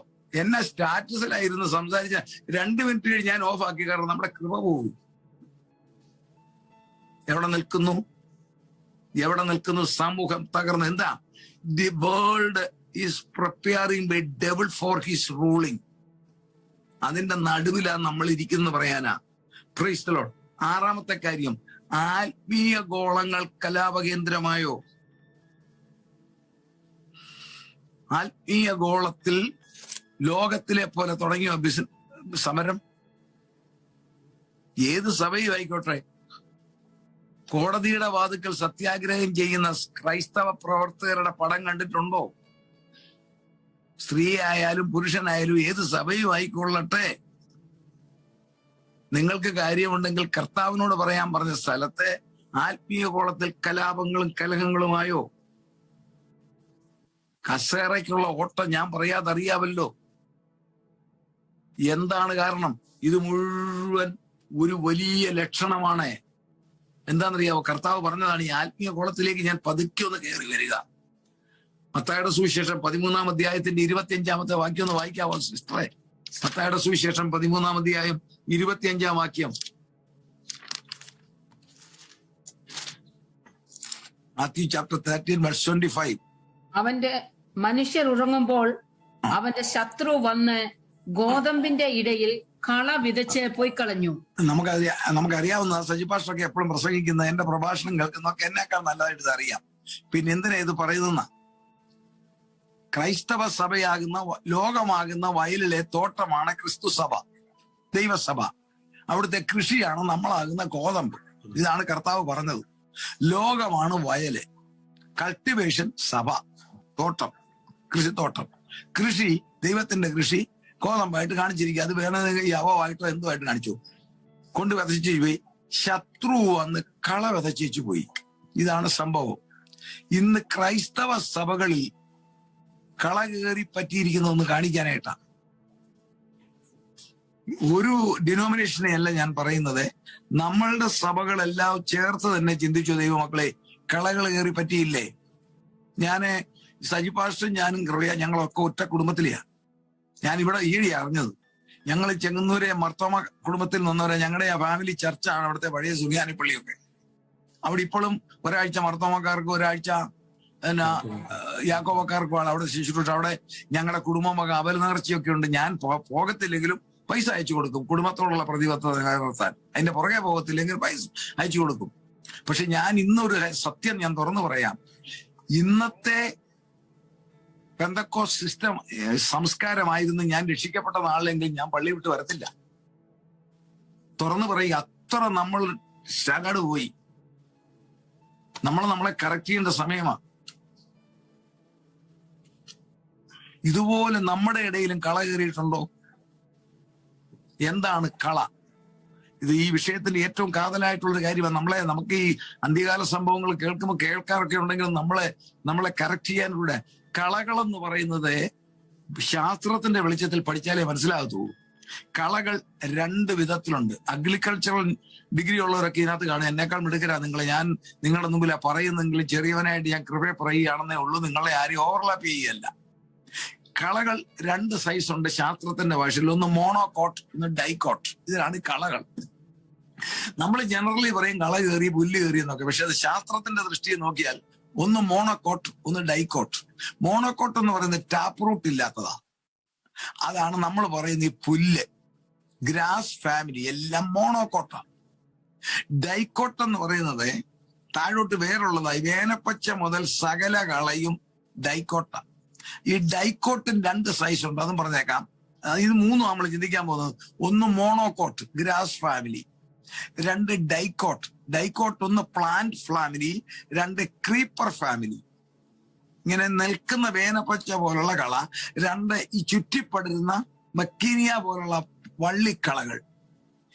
ഇത് ക്രൈസ്തവ സഭയെ കയറി മൂടി. അപ്പം ചോദിക്കുന്നുണ്ട്, കർത്താവ് പറിച്ച് കളഞ്ഞോട്ടെ എന്ന് ചോദിച്ചപ്പോ കർത്താവ് എന്നാ പറഞ്ഞു, വേണ്ട, ഇപ്പൊ ഇത് പറിക്കാൻ പോയാൽ നല്ലത് പോവും. അതുകൊണ്ട് രണ്ടും കൊയ്ത്തോളം വളർന്നോട്ട്. ഉണ്ടോ? കർത്താവിന്റെ വാക്കാ. Let it grow up to until the harvest. കൊയ്ത്തോളം വളർന്നോട്ടെ, കൊയ്ത്തിന് ഞാനൊരു പണി ഒപ്പിച്ചോളാം എന്ന് പറഞ്ഞു. ഇപ്പം കളകൾ ഇങ്ങനെ കയറി വന്നിരിക്കുക. അതിൽ എന്താണ് പ്രൈസ് ദി ലോർഡ്? ക്രൈസ്തവ സഭയിലെ കളയിൽ ഈ മോണോകോട്ട് എന്തുവാ? Praise the lord. വായിച്ചാട്ടെ, എഫേസ്യർ 4:22. അതിന് ലളിതമായിട്ടൊരു വാക്ക് പറയാം. ക്രൈസ്തവ സഭയിലെ എന്താണെന്ന് പറയാം മോണോകോട്ട്. എഫേസ്യർ 4:22 വായിച്ചേ കുഞ്ഞേ. എഫേസ്യർ 4:22. ഇങ്ങനെ മുമ്പിലത്തെ നടപ്പ് സംബന്ധിച്ച് ചതിമോഹങ്ങളാൽ വഷളായി പോകുന്ന പഴയ മനുഷ്യനെ ഉപേക്ഷിച്ച്, അതാണ് ചതിമോഹങ്ങളാൽ വഷളായി പോകുന്ന പഴയ മനുഷ്യൻ എന്ന് പറയുന്നതാണ്.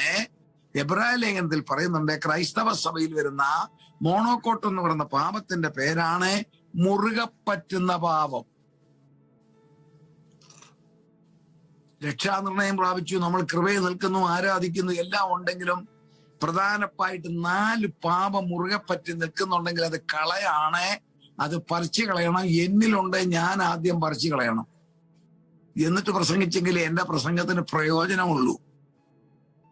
മുറുകെ പറ്റുന്ന പാപമാണ് ഒന്ന്, മോണോക്കോട്ട്. മുറുകെ പറ്റുന്ന ഒന്നാമത്തെ പാപം നിങ്ങൾക്കറിയാമെങ്കിലും ഞാൻ ഇന്ന് ഹൈലൈറ്റ് ചെയ്യുന്നതേ ഉള്ളൂ. ഒന്നാമത്തെ പാപമാണ് അസൂയ. നിങ്ങൾക്കാർക്കും അതില്ലെന്ന് എനിക്കറിയാം. എങ്കിലും അസൂയ എന്ന് പറയുന്നത് ഒരു പാപമല്ല, അത് വളർന്നാലേ പാപമാകത്തുള്ളൂ. സയന്റിഫിക്കലിയും ആത്മീയത്തിലും നമ്മുടെ മനസ്സിലുണ്ടാകുന്ന ഒരു പ്രത്യേക വികാരത്തിന്റെ പേരാണ് അസൂയ. ഞാനൊരു ഉദാഹരണം പറയാം. സജി പാസ്റ്റർ എന്നെ കേൾക്കുന്നു, ഞാൻ സജി പാസ്റ്ററെ കാണുന്നു. സജി പാസ്റ്റർ മനോഹരമായ ഒരു നല്ല വൈറ്റ് ഷർട്ട് ഇട്ടിരിക്കുന്നു. എന്റെ വൈറ്റ് ഷർട്ട് അത്രയും അങ്ങോട്ട് പറ്റിയില്ല. അപ്പൊ ഞാൻ ആലോചിക്കട, ഞാൻ ഈ US ഇരുന്നിട്ട് എന്നേക്കാൾ നല്ലത് പുള്ളി ഇട്ടിരിക്കുന്നല്ലോ.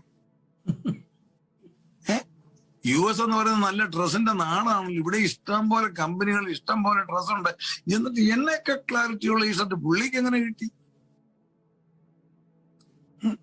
അല്ലെ ഞാൻ ഓർക്കട്ടെ, ഞാൻ ഇന്നയാളാ. സജി പാസ്റ്റർ എന്നെ അത്രയൊന്നുമില്ല, എന്നെക്കാൾ നല്ലൊരു കാറ് പുള്ളി കൊണ്ട് നടക്കുന്നു. ആ ചിന്ത വരാത്തവരുണ്ടോ പ്രിയമുള്ളവരെ? മുറ്റമാണോ പുല്ല് കിളുക്കും, പക്ഷെ അത് പറിച്ചു കളയണം, അത്രേ ഉള്ളൂ. ഈ ചിന്ത നമ്മിലൊക്കെ വരത്തില്ലേ? വരത്തില്ലെങ്കിൽ ആരെങ്കിലും വന്നിട്ടില്ലെന്ന് ആരെങ്കിലും പറയുകയാണെങ്കിൽ അത് മനസാക്ഷിയിലാണോ?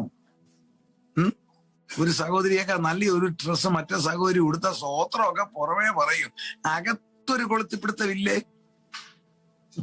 ഇല്ലേ? ഒരു വീട്ടിൽ ചെന്നാൽ നല്ല ഫുഡ് കിട്ടി, രുചി കഴിച്ചു പോന്നാലും പോരുമ്പോ ഒരു തിളകഥയുടെ എന്നെക്കാൾ നല്ലപോലെ അവളെ കുക്കി. ഇതൊരു ക്യാരക്ടറാണ്. നമ്മൾ അതിനെ കട്ടൗട്ട് ചെയ്താൽ മതി, അത് അസൂയാകത്തില്ല. മാനസികമായി ചിന്തിക്കാൻ കഴിവുള്ളവർക്കെല്ലാം ഈ ചിന്ത വരും, ഓട്ടോമാറ്റിക്കാ. എന്റെ അത്രയും ശമ്പളമില്ലാത്തവൻ എങ്ങനെ ഈ വീട് വെച്ചു? ശരിയാണോ? അത് ഒരു question is acquiring in our mind. അത് മനസ്സിന്റെ ഒരു താളമാണ്. പക്ഷെ അവിടെ ആത്മീയന് കർത്താവ് തന്നിട്ടുണ്ട്. എന്നേക്കാൾ നല്ലൊരു ഷർട്ട് സജിപ്പാഷിട്ടെങ്കിൽ സ്വോത്രം, ഒരു ദൈവദാസൻ എന്നേക്കാൾ മനോഹരമായിട്ട് നടക്കുന്നല്ലോ എന്ന് പറയുമ്പോൾ ഞാൻ ഉയരും. നമ്മുടെ ഇടയിൽ ഇത് ഉണ്ടോ? ശ്രദ്ധിക്കണേ. ഞാൻ അതാ പറഞ്ഞു, ഞാൻ ആരെയും മനഃപൂർവ്വം പറയാനല്ല, പക്ഷെ പരിശുദ്ധാത്മാവ് പറഞ്ഞാൽ ഞാൻ പറയും. ഡെൽനയിലുള്ള പെന്തക്കോസ്ത് സഭകൾ അസൂയക്കാരെന്നല്ല, ഞാൻ എന്നെ കൂടെ ചേർത്താ പറയുന്നത്. ഞാൻ ഓർക്കുന്നുണ്ട്, ഞാൻ കോട്ടയത്ത് എന്റെ മെമ്പർഷിപ്പ് ചർച്ച ബോർഡില്ല. അപ്പൊ ചർച്ച ബോർഡിൽ എനിക്ക് മെമ്പർഷിപ്പ് ഉള്ള ഒരു ചർച്ചിൽ ഞാൻ എസ്റ്റേറ്റ് ജോലി ചെയ്യുന്ന കാലത്താണ്. ഒരു ഉദാഹരണം പറയുക, ഒരേ വർഷം ആ ചർച്ചിലെ 2 പെൺകുട്ടികൾ ഫസ്റ്റ് ക്ലാസ്സിൽ പാസ്സായി. അതിൽ ഒരു കൊച്ചിന്ന് സൗദിയിലുണ്ട് നേഴ്സായിട്ട്, മറ്റേത് എനിക്ക് എവിടെയാണെന്ന് അറിയത്തില്ല. അപ്പൊ ഈ 2 പിള്ളേരും ഫസ്റ്റ് ക്ലാസ്സിൽ പാസ്സായി. അന്ന് ഫസ്റ്റ് ക്ലാസ് എന്നാ, ഇന്ന് അതൊക്കെ മാറിപ്പോയി. അന്ന് 360 മാർക്കിന് മേളിലുണ്ട് ഫസ്റ്റ് ക്ലാസ് എന്ന് പറയും. അപ്പൊ ഞാൻ എനിക്ക് വീട്ടിൽ പാസ്റ്റ് വിളിച്ചു പറഞ്ഞാൽ നമ്മുടെ ചർച്ചിൽ 2 പേര് ഫസ്റ്റ് ക്ലാസ്സിൽ പാസ്സായെന്നൊക്കെ. അപ്പൊ എനിക്ക് വലിയ സന്തോഷമായി. ഞാൻ ശനിയാഴ്ച വരുന്ന വഴി കോട്ടയത്ത് നിന്ന് 2 പാക്കറ്റ് നല്ല ടോഫി മേടിച്ച് ഇവരുടെ വീട്ടിൽ പോവുക. അപ്പൊ ആദ്യത്തെ വീട്ടിൽ ചെന്ന് ഞാൻ പറഞ്ഞു, ഞാൻ വന്നത് കൊച്ചുമോളെ കണ്ടെന്ന് അഭിനന്ദിക്കാനാ, അവളെ ഇങ്ങോട്ടൊന്ന് വിളിക്കാൻ പറഞ്ഞു. വിളിച്ചു ഉടനെ ഞാൻ പറഞ്ഞു, മോളെ ഈ പാക്കറ്റ് കൊടുത്തു. പാക്കറ്റ് കൊടുത്തേക്ക് ഞാൻ പറഞ്ഞു, മോളെ നീ അഭിനന്ദിച്ചാൽ മതി. അപ്പൊ അവള് പറഞ്ഞു, ദൈവത്തിന് സ്തോത്രം, മമ്മിക്ക് താങ്ക്സ്. എന്നോട് പറഞ്ഞതാ കൊച്ചെ. ഞാൻ ചോദിച്ചു, അതിനാ മോളെ?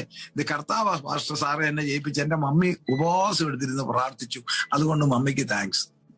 അവിടുന്ന് ഞാൻ അതേ ദിവസം തന്നെ അതിനടുത്ത വെറും ഒരു 1/2 കിലോമീറ്റർ ഉള്ളൂ അപ്പുറത്തെ വീട്ടിൽ ചെന്ന് ഇതുപോലെ പാക്കറ്റുമായിട്ട് അവിടെ ചെന്നു. പാക്കറ്റുമായിട്ട് ചെന്നിട്ട് അമ്മ വിളിച്ചു, ഞാൻ പറഞ്ഞു, ഇവിടുത്തെ മോളെ ഫസ്റ്റ് ക്ലാസ് കിട്ടിയെന്ന് പറഞ്ഞ് ഞാനൊന്ന് അപ്രീഷിയേറ്റ് ചെയ്യാമെന്ന്. മോളെ ഇങ്ങോട്ടൊന്ന് വരാൻ പറഞ്ഞു. എടി ദേണ്ടി മാമ സാറ് വിളിക്കുന്ന ഒരു വല്ലാത്ത രീതിയിൽ അമ്മ പറഞ്ഞത്. വന്നു കഴിഞ്ഞ ഉടനെ ഞാൻ പറഞ്ഞു, കൊച്ചിനിങ്ങനെ ഫസ്റ്റ് ക്ലാസ് കിട്ടിയെന്നൊക്കെ പറഞ്ഞു സന്തോഷിക്കുന്നു ഞാൻ നമ്മുടെ സഭയിൽ. 2 പേർക്ക് കിട്ടിയത് അമ്മയും മകളും ഒന്നിച്ചു പറഞ്ഞു, അത് സാറേ അവക്ക് 8 മാർക്ക് കൂടുതലുണ്ട്, അവള് കോപ്പി അടിച്ചതാ. നോക്കിക്കോണേ സംഭവം കണ്ടോ. 2 പേരും ആരാധനയ്ക്ക് ഫ്രണ്ടിൽ ഇരുന്ന് ആമീൻ കർത്താവേ വേഗം വരണേ എന്ന് പ്രാർത്ഥിക്കും. 2 പേരും അന്യഭാഷയിലും പറയും. സംഗതി കണ്ടോ. രണ്ടാമത്തേന് 8 മാർക്ക് മറ്റവർക്ക് കൂടിയതാണ്, അവക്ക് സങ്കടം. അതിന് അവളൊരു ക്ലോസ് കണ്ടുപിടിച്ച് അവൾ കോപ്പി അടിച്ചതാണ്. ഞാൻ ജസ്റ്റ് ഒരു ഉദാഹരണം പറഞ്ഞതേ ഉള്ളൂ. നമ്മൾ ഓർക്കണം, ഇത് കളയാണ്. കള കയറിയാലുള്ള അപകടവും പുറകെ ഞാൻ പറയാം. കള കയറിയാൽ എന്താ സംഭവിക്കുന്നത്. ഒന്നാമത്തേത് നമ്മുടെ സമയം പോകുന്നല്ലോ, അസൂയ. രണ്ടാമത്തത് അസൂയക്കൊരു ചേടുത്തിയുണ്ട്. അതറിയാവോ? അസൂയ എന്ന് പറഞ്ഞാൽ നമ്മൾ ഇംഗ്ലീഷിൽ പറയും ജനസ് എന്ന് പറയും. അസൂയയുടെ ചേടുത്തിയാണ് അപകടകാരി. അനിയത്തിയെ ഒരു തരത്തിൽ ഒപ്പിക്കാം. ചേടുത്തിയുടെ പേരാണ് എൻവി, കുശുമ്പ്. വേദോസ്തത്തിൽ കണ്ടില്ലേ, ഉൽപ്പത്തി പുസ്തകം 30 കാണാൻ വരെ കാര്യം പിടിക്കുക. യാക്കോബിന് ഇഷ്ട ഭാര്യ 30:1 വായിച്ചേ. ഉൽപ്പത്തി 30:1 ഒറിജിനൽ കുശുമ്പ് കാണിക്കാം. ജനസിസ് 31 4 സ്വഭാവം പറയുക ഞാൻ ഈ കള. യാക്കോബിന് മക്കളെ പ്രസവിക്കുന്നില്ല എന്ന് റാഹേൽ കണ്ട് തന്റെ സഹോദരിയോട് അസൂയപ്പെട്ടു. ഉണ്ടോ, ലേയ്ക്ക് കുഞ്ഞുങ്ങളായി, ഇവള് പ്രസവിക്കുന്നില്ല. എന്താ? അവക്ക് അസൂയല്ല, അവക്ക് കുശുമ്പ. ദൈവമക്കളെ, മറ്റുള്ളവർക്ക് നമുക്കില്ലാത്ത നന്മകൾ വരുമ്പോൾ സാത്താന്യ നമ്മളെ ജഡം ഓർക്കണേ. നമ്മുടെ വിഷയം ഇതല്ലെങ്കിൽ ഞാൻ പറയുകയാണ്, നമ്മൾ രക്ഷിക്കപ്പെട്ടവരാണ്, നമ്മുടെ ജഡം വീണ്ടെടുക്കപ്പെട്ടിട്ടില്ല. ഇതേ 6 സാധനങ്ങൾ കൊണ്ടുണ്ടാക്കിയതാണ്. അറിയാമല്ലോ നിങ്ങൾക്ക്. Hydrogen, oxygen, carbon, nitrogen, calcium, phosphate, ഇത് 4 സാധനമാണ്. ഇതിന്റെ ക്യാരക്ടർ കാണിക്കുന്നതാണ്. അപ്പോൾ നമ്മുടെ ജഡം വീണ്ടെടുക്കപ്പെടാത്തത് കൊണ്ട് ഇത് കേറി വരും. അത് കേറി വന്നു കഴിയുമ്പോൾ നമ്മൾ അതിനെ അടിച്ചമർത്തിയില്ലെങ്കിൽ അത് കളയായിട്ട് വരും. നമ്മുടെ വേറൊരു സഭയിൽ 4 പേരുടെ സ്നാനം നടക്കുമ്പോൾ നമുക്ക് കുശുമ്പ് വരരുതേ. നമ്മൾ സ്തോത്രം പറയണം. സ്തോത്രം. നമുക്ക് പറ്റുമോ? എന്നേക്കാൾ നല്ലതുപോലെ സജി പാസ്റ്റർ പ്രസംഗിച്ചാൽ സ്തോത്രം പറഞ്ഞാൽ ഞാൻ ആത്മീയൻ, അല്ലെങ്കിൽ ഞാൻ അനാത്മീയനാ. ഈ കൺവെൻഷനൊക്കെ പോകുമ്പോൾ ഞാൻ തുറന്ന് നിങ്ങളോട് പറയുക, നമ്മൾ പ്രസംഗിച്ച് ഇങ്ങനെ കയറി വരുമ്പോ പുറകെ നോക്കുമ്പോൾ എല്ലാം ഇരിക്കുന്ന 4-5 പുള്ളികൾ വേഷം വെള്ള വേഷമാണെങ്കിലും എല്ലാം ഈ മരിച്ച വീട്ടിൽ ഇരിക്കുന്ന പോലെ. മനസ്സിലായോ? എന്താ ഇവനെന്തിനാ ഇങ്ങനെ കത്തിക്കുന്നതെന്നാ? ഇല്ല, ഒരു സ്തോത്രം പറഞ്ഞൊന്ന് പ്രോത്സാഹിപ്പിക്കാൻ. നോ, അതാണ് ഈ കുശുമ്പെന്ന് പറയുന്ന മഹാവേഷമാണ്. അസൂയ പറഞ്ഞെങ്കിൽ തീർക്കും. കുശുമ്പൻ തീരുപോലെ അകത്ത് പുകയും. 2 കുശുമ്പ്. 3 അതിനേക്കാൾ ചേർത്തി വേറെ ഉണ്ട്. ഇതിങ്ങനെ സ്റ്റെപ്പായിട്ട് പോവുക, കയറി പോവുക. 1 അസൂയ, കള, മോണോക്കോട്ട. 2 കുശുമ്പ്. 3 മലയാളത്തിൽ പറയും പക, ഇംഗ്ലീഷിൽ പറയും സോഴ്സിങ്. അത് ഇതിനേക്കാൾ വലിയ വിഷമാണ്. ഒന്ന് വായിക്കാവോ മർക്കോസിന്റെ സുവിശേഷം 6:19 ഒന്ന് വായിക്കാവോ? മർക്കോസ് 6:19. ഹെരോദ്യയോ അവന്റെ നേരെ പക വെച്ച്. ഉണ്ടോ? അതാണ് പക, വിഷം, കൊടും വിഷം. ആദ്യത്തത് സാധാരണ പാമ്പിന്റെ വിഷം, രണ്ടാമത്തത് മൂർഖന്റെ വിഷം, 3 കരിമൂർഖന്റെ വിഷം. സ്തോത്രം. ഹെരോദ്യ പക വെച്ചുകൊണ്ടിരിക്കുക. ഇത് തന്നെയാണ് ഉൽപ്പത്തി 37:42 നമുക്ക് കാണാം. പക ഹെരോദ്യയുടെ ഉള്ളിൽ ഇങ്ങനെ നിൽക്കുക. ആര്യ? യോഹന്നാനെ കുറിച്ചുള്ള പക. അതുകൊണ്ടല്ലേ ഒരവസരം വന്നു കഴിഞ്ഞപ്പോ പക തീർത്തത് കണ്ടോ? ഒരവസരം വന്നപ്പോ പക തീർത്തു. 4ാമത്തെ സ്വഭാവമാണ് ഞാൻ നേരത്തെ പറഞ്ഞ സ്വാർത്ഥത. ഈ 4 കളകളാണ് ക്രൈസ്തവ സഭകളിൽ ഇന്ന് സാത്താൻ വിതച്ചിരിക്കുന്നത് കോതമ്പിന്റെ ഇടയിൽ. ഈ കളകൾ വിതച്ചാലുള്ള കുഴപ്പം എന്താണെന്നറിയാവോ? കളകൾ വളർന്നു കഴിഞ്ഞാൽ സൂര്യപ്രകാശം കളകൾ കൂടുതൽ അടിച്ചെടുക്കും. കോതമ്പിന് കിട്ടുകയില്ല. കോതമ്പിന്റെ വീറ്റിന്റെ കളറ് മാറും. നമ്മൾ ഈ കാണുന്ന കറുത്ത കോതമ്പ് എന്ന് പറയുന്നത് കളയിലടയും കയറിയതാ. ഗോൾഡൻ കളറുള്ള കോതമ്പ് എന്ന് പറയുന്നത് കളയില്ലാത്തർത്തയാ. ഈ കളകൾ കയറാതിരിക്കാൻ നമ്മൾ നോക്കിയില്ലെങ്കിൽ എന്താണെന്നറിയാവോ? നമ്മുടെ ആത്മീയ വളർച്ചയെ മാറും. ദൈവമക്കളെ, ആത്മീയ അടയാളം പറയാ. ക്രൈസ്തവ ലോകത്തിൽ സംഭവിച്ചിരിക്കുന്ന പ്രധാനപ്പെട്ട 4-5 അപജയങ്ങളാണ് ഞാൻ പറഞ്ഞത്. അന്ത്യകാലമാണ്. യഥാർത്ഥ വിശുദ്ധന് ഇത് ബാധകമല്ല. അതുകൂടെ പറഞ്ഞേക്കാം. ആത്മീയത്തിൽ ജീവിക്കുന്ന it is not applicable to him. അവൻ വിശുദ്ധിയിൽ ഇതൊന്നും ബാധകമല്ലാത്ത രീതിയിൽ അവൻ ദൈവത്തെ ആരാധിച്ച് കർത്താവിന്റെ വരവിൽ എടുക്കപ്പെടും. ഒരു കാര്യം ഞാൻ തീർത്തു പറയാം, നമ്മൾ ഈ കാണുന്ന എല്ലാ ക്രിസ്ത്യാനികളും റാപ്ചറിൽ എടുക്കപ്പെടത്തില്ല. തോർത്ത് പറയാം, എല്ലാ പെന്തിക്കോസുകാരും എടുക്കപ്പെടത്തില്ല, എല്ലാ പാസ്റ്റർമാരും എടുക്കപ്പെടത്തില്ല. പ്യുവർ ക്വാളിറ്റി ഇല്ലാത്ത ഒറ്റ എണ്ണം പോകത്തില്ല. This is very serious affair. ആ മോണോക്കോട്ട് അവിടെ നിൽക്കട്ടെ. അടുത്തതാണ് ഡൈക്കോട്ട്. മോണോക്കോട്ട് എന്ന് പറഞ്ഞ ഇങ്ങനെ മുറുകെ പറ്റുന്ന പാവം, അത് മുറുകെ പറ്റി കിടക്കുന്നതാണ്, അതാണ് മോണോക്കോട്ട്. ഡൈക്കോട്ട് എന്ന് പറയുന്നത് മുറുകെ പറ്റുന്ന അല്ലെങ്കിൽ കയറി നിൽക്കുന്ന, ഈ വേനപ്പച്ച പോലെ കയറുന്ന, അത് 2 സൈസ് ഉണ്ട്. ഒന്ന് ചെടി പോലെ വളർന്നു നിൽക്കും, 2 പടർന്നു കിടക്കും. ഇത് രണ്ടും അപകടമാണ്. പടരുന്ന ഏറ്റവും വലിയ അപകടം, പടരുന്നത് ചെടിയെ മൂടി നശിപ്പിക്കും, മറ്റൊന്ന് ചെടിക്ക് കിട്ടേണ്ട നല്ല ന്യൂട്രീഷൻ മുഴുവൻ വലിച്ചെടുക്കും. ഏതാ ഈ നിൽക്കുന്നത്? നമ്മളെ കൊണ്ട് വളവിടും, പക്ഷെ ഗോതമ്പല്ല അഴുകുന്ന ഇവൻ വാരിയെടുക്കും, ഗോതമ്പ് സ്ലോ ആവും. ഇതാണ് ഡൈക്കോട്ട്. ആ ഡൈക്കോട്ട് എന്ന് പറയുന്നതാണ് വചനവിരുദ്ധ ഉപദേശങ്ങൾ. പത്രോസിന്റെ 2-ാം ലേഖനം 2-ാം അധ്യായം 1-ാം വാക്യം വായിക്കാമോ? 2 Peter chapter 2 verse 1.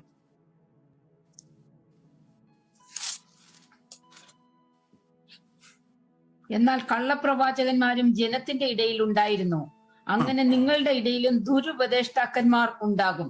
പറയുന്ന കേട്ടോ, നിങ്ങളുടെ ഇടയിൽ ഉണ്ടാകും. അത് അന്ത്യകാലമാണ്. അടുത്ത വാക്യം കേട്ടോണോ? അവർ നാശകരമായ മതഭേദങ്ങളെ നുഴയിച്ച് തങ്ങളെ വിലയ്ക്ക് വാങ്ങിയ നാഥനെ തള്ളിപ്പറഞ്ഞ് തങ്ങൾക്ക് തന്നെ ശീഘ്രനാശം വരുത്തും. അവരുടെ ദുഷ്കാമ പ്രവൃത്തികളെ പലരും അനുകരിക്കും. അവർ നിമിത്തം സത്യമാർഗം ദുഷിക്കപ്പെടും. അവർ ദ്രവ്യാഗ്രഹത്തിൽ കൗശലവാക്ക് പറഞ്ഞ് നിങ്ങളെ വാണിഭം ആക്കും. മതി.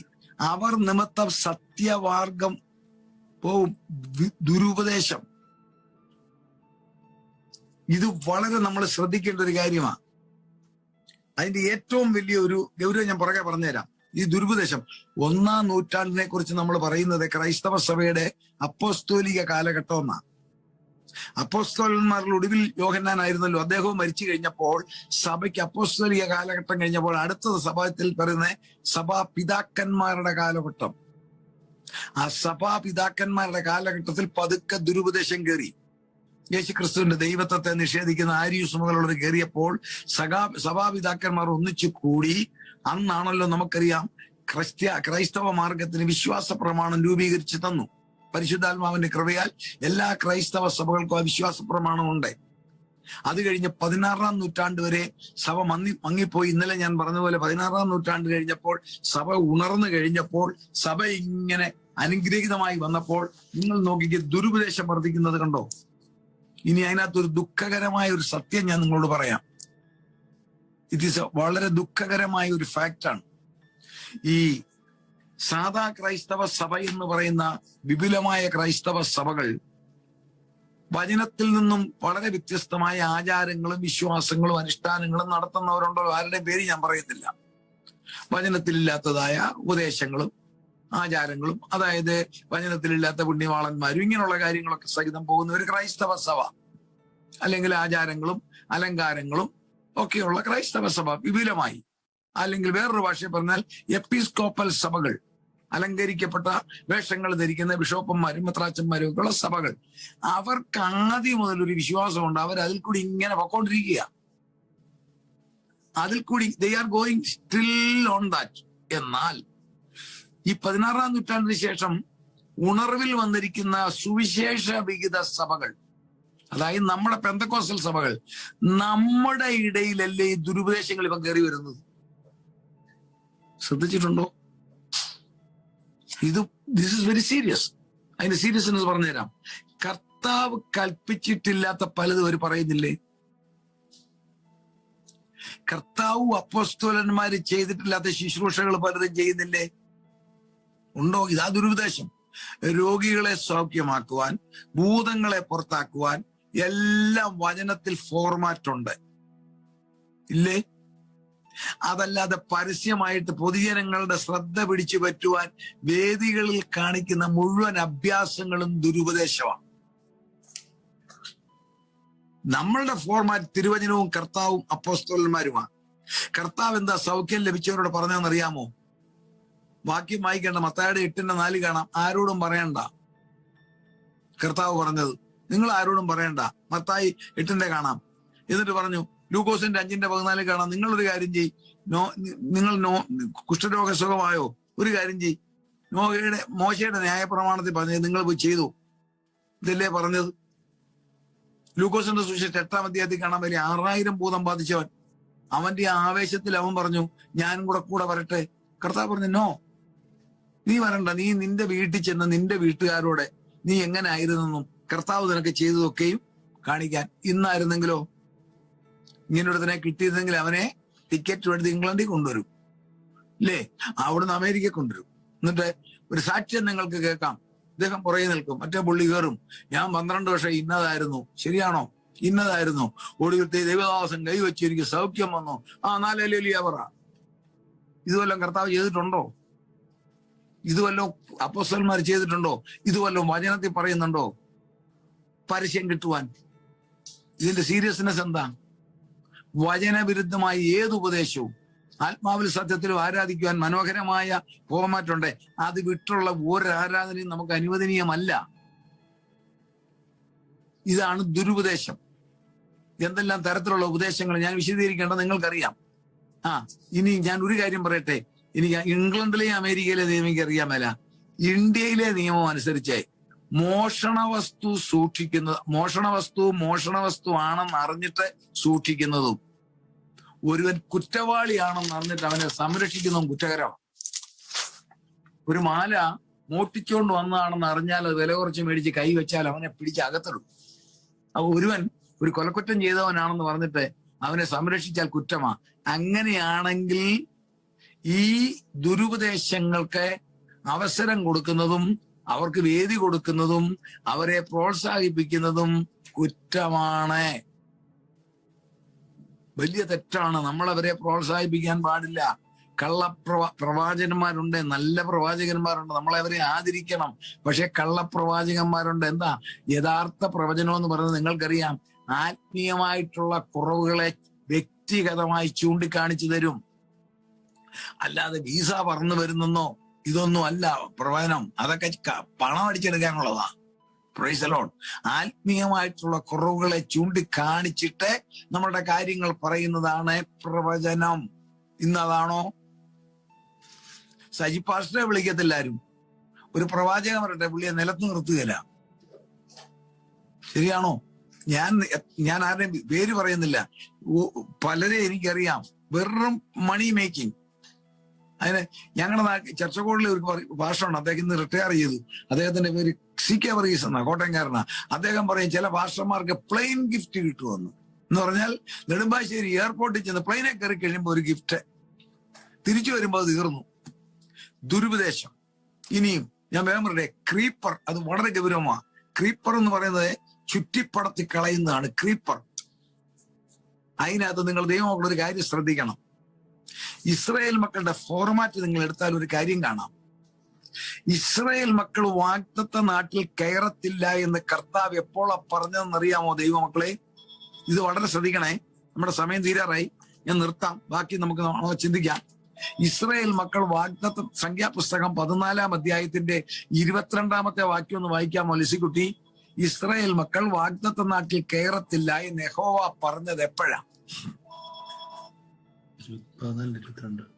എന്റെ തേജസ്സും മിസ്രൈമിലും മരുഭൂമിയിലും വെച്ച് ഞാൻ ചെയ്ത അടയാളങ്ങളും കണ്ടിട്ടുള്ള പുരുഷന്മാർ എല്ലാവരും ഇപ്പോൾ 10 പ്രാവശ്യം എന്നെ പരീക്ഷിക്കുകയും എന്റെ വാക്ക് കൂട്ടാക്കാതിരിക്കുകയും ചെയ്തതുകൊണ്ട് അവരുടെ പിതാക്കന്മാരോട് ഞാൻ സത്യം ചെയ്തിട്ടുള്ള ദേശം അവർ കാണുകയില്ല.